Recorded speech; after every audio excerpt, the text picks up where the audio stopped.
Bonsoir, je suis Elodie Warberg, votre présentatrice sur LTV News. Je suis ravie de vous présenter les dernières actualités concernant le conflit entre les United Countries et Arcadia.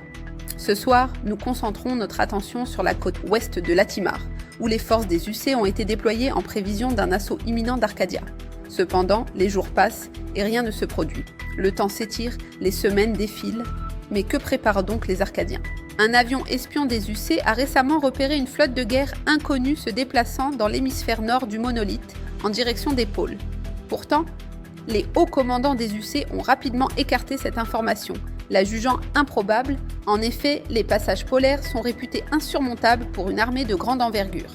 Mais en réalité, ce que les UC ignoraient, c'est que le prétendu déserteur arcadien était en fait un agent double envoyé pour détourner l'attention et dissiper tout soupçon sur les véritables intentions d'Arcadia. La vérité, c'est qu'Arcadia a accompli une percée technologique impressionnante. Ils ont développé les traîneaux polaires d'Arcadia, des véhicules spécialement conçus pour naviguer sur les terrains glaciaux et enneigés du Nord. Équipés de systèmes de propulsion hybrides et de panneaux énergétiques capables de capter et convertir les vents polaires en énergie, ces traîneaux offrent une mobilité exceptionnelle dans des conditions extrêmes. Mais ce n'est pas tout. Arcadia a également innové en déployant une flotte de sous-marins automatisés et sans équipage capables d'opérer à des profondeurs extrêmes. Ces sous-marins, dépourvus d'espace de vie ou de besoins en air, sont conçus pour assurer un ravitaillement continu des traîneaux, naviguant sous la glace arctique pour créer une chaîne logistique sous-marine furtive et extrêmement efficace. Ces bases sous-marines autonomes, parfaitement adaptées aux conditions polaires, garantissent ainsi le succès de la traversée du pôle Nord par les forces d'Arcadia. Leur véritable cible, Bellarion, un pays à l'est de Latimar, vulnérable et affaibli, devenu une proie facile pour les forces arcadiennes.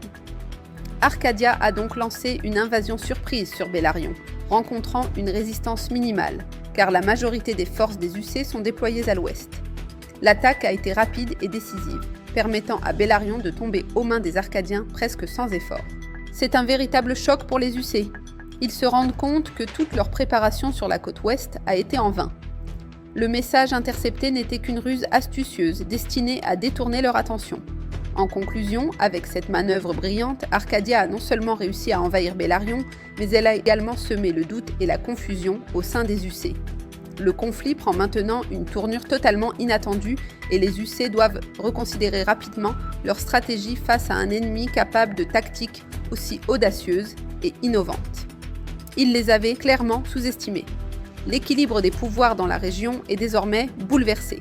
Les UC doivent réagir rapidement pour contrer cette nouvelle menace qui a pris une ampleur inattendue. Restez connectés pour suivre la suite des informations uniquement sur LTV en direct.